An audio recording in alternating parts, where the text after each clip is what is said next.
Practical লাইফে যদি সতর্ক হতে পারতাম, এ সবে কদর বছরে বছরে আসা লাগতো না, এক সবে কদরই আমাদের জান্নাত বানিয়ে দিত। বছরে বছরে আসতেছে, সবে কদর চলে যায়, আমার কোনো উপকার হয় না। কারণ যে সতর্ক বাণীগুলো আল্লাহ এই মাসে এই রাতে আমাদের করতে চান, আমরা ওগুলো হতে পারি না। গুরুত্বপূর্ণ কিছু সিদ্ধান্ত আল্লাহ এই রাতে তিনি নেবেন। এখানে ভুল ধারণা আছে একটা।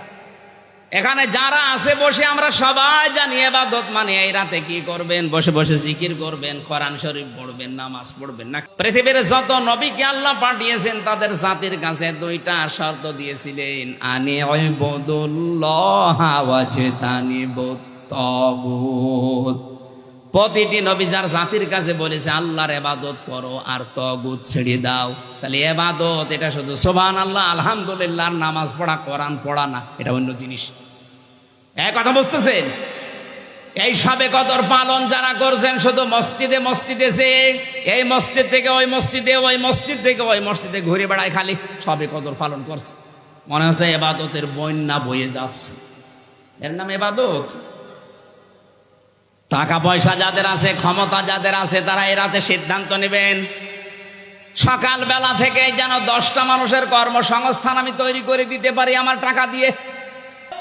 টাকা ব্যাংকে অনেকের ছাতা পড়ে যাচ্ছে, অথচ তার নিজের আপন বোনের ছেলে ছিনতাই করে বেড়ায়, মাস্তানি করে বেড়ায়, চাঁদাবাজি করে বেড়ায়, ওর জীবন হতাশায় ক্ষতিগ্রস্ত হয়ে গেছে। এমনি না, আপনি ব্যাংকের টাকা তুলে একটা কর্মসংস্থান তৈরি করতে পারেন না?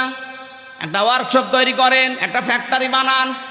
আপনাকে আমি দান করতে বলছি না, অন্তত 50টা মানুষের কর্মসংস্থান তৈরি করে দেন, ওখান থেকে ওরা কাজ করে নিজের সংসার চালাতে পারবে, আর আপনার টাকায় টাকা বাড়বে, আল্লাহর আরশ আপনার উপরে সবে কদরে খুশি হয়ে যাবে। আল্লাহ পাক বলেন, তোমরা এই পৃথিবীর শ্রেষ্ঠ জাতি, তোমাদের শ্রেষ্ঠত্বের কারণেই যে তোমাদেরকে আমি আল্লাহ মানুষের কল্যাণের জন্য বের করেছি। সুতরাং আপনার দ্বারা সবে কদরের রাতে 10টা মানুষের 20টা মানুষের যদি উপকার না হয়, তার কর্মজীবন তৈরি না হয়, আপনি আর কুকুর সমান। আমি আমার এই ছোট্ট জায়গা থেকে যদি 20টা মানুষের কর্মসংস্থান তৈরি করতে পারি, কোটি কোটি টাকা যাদের ব্যাংকে ছাতা পড়ে যাচ্ছে, ও জানেও না কত টাকা আছে, কি করা দরকার তাদের ইবাদত হিসাবে বলেন? ফেরেশতারা এসে আপনার সাথে হাত মিলাবে এমনি না, কোন ইবাদতে? ফেরেশতারা ওই লোকটার সাথে হাত মেলাবে, মুসাফা করবে, দোয়া করবে, কপালে চুম্বন করবে, যেই লোকটা এই দুনিয়াতে মানুষের উপকারের জন্য আজকের রাতে সিদ্ধান্ত নেবে। এদেশের মানুষ কাজ না পেয়ে সৌদি আরবে যে রাস্তা ঝাড় দিচ্ছে, কর্মসংস্থান বানানো যায় না, কি করবেন আপনার টাকা দিয়ে? অবৈধভাবে ইনকাম করে টাকার পাহাড় বানিয়ে রাখছেন। কালকে যদি আপনার কলিজা 2টা নষ্ট হয়ে যায়, তামাম দুনিয়া বিক্রি করেও কলিজা কেউ দেবে না। গতকালকে আমার এক চাষি মারা গেছে, 2টা কলিজাই নষ্ট হয়ে গেছে, হাড় 2টাই নষ্ট হয়ে মারা গেল কালকে। কত কিছু করেছিল বলেন তো? তামাম দুনিয়া আপনি এক জায়গায় করে ফেলছেন। আল্লাহ না করুক যদি আজকে আপনার কলিজা নষ্ট হয়ে যায়। আপনি টাকা পয়সা ইনকাম করে রেখে গেলেন ঠিক, কিন্তু এইটা আপনার ছেলে, আপনার মেয়ে, আপনার বউ, আপনার দলের লোক, এগুলো আরো অবৈধ কাজে ব্যয় করে করে আপনার কবরের আযাব আরো বাড়াবে। আশা করছি সবে কদরে ভুল আপনি করবেন না। মান কামা ফি লাইলাতুল কদরি, আল্লাহর নবী বলেন, যে ব্যক্তি লাইলাতুল কদরে দাঁড়িয়ে থাকে, ব্যক্তি লাইলাতুল কদরে দাঁড়ায়। দাঁড়ানো মানে কি? আপনি বসা থেকে দাঁড়াবেন, দাঁড়িয়ে সিদ্ধান্ত নেবেন আমি দাঁড়িয়েছি এই জাতিকে রক্ষা করার জন্য জাহান্নাম থেকে, এই জাতিকে আমি কর্মসংস্থান তৈরি করে তার হতাশামুক্ত জীবন দূর করার জন্য, এটার নাম দাঁড়ানো। খালি দাঁড়িয়ে দাঁড়িয়ে আল্লাহু আকবার বলে তেলাওয়াত করে যাচ্ছেন, এটার জন্য লাইলাতুল কদর আসে নাই।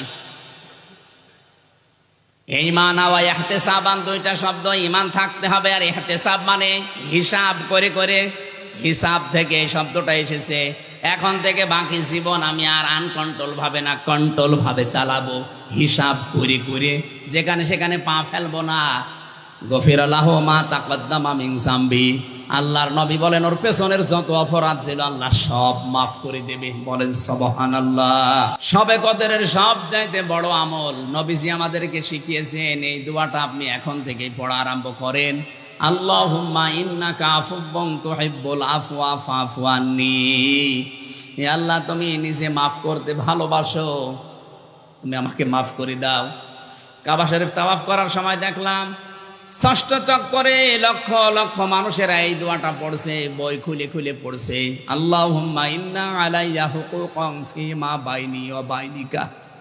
কাবা সামনে নিয়ে বলছে, রব্বুল আলামিন, তুমি আমার মালিক, আমি তোমার গোলাম। তুমি মালিক হিসাবে আমি গোলামকে তুমি সব দিয়েছো, কিন্তু তুমি মালিক হিসাবে আমি গোলাম তোমাকে কিছুই দিতে পারিনি। আমার একটা রাস্তা খোলা আছে, আল্লাহ তুমি আমারে মাফ করে দাও। শবে কদরের রাতে আমরা এই দোয়া করে, এই মোনাজাতের মাধ্যমে আল্লাহর কাছে নবীজি যেভাবে করেছিলেন ওইভাবে ইবাদতের মাধ্যমে শেষ করব।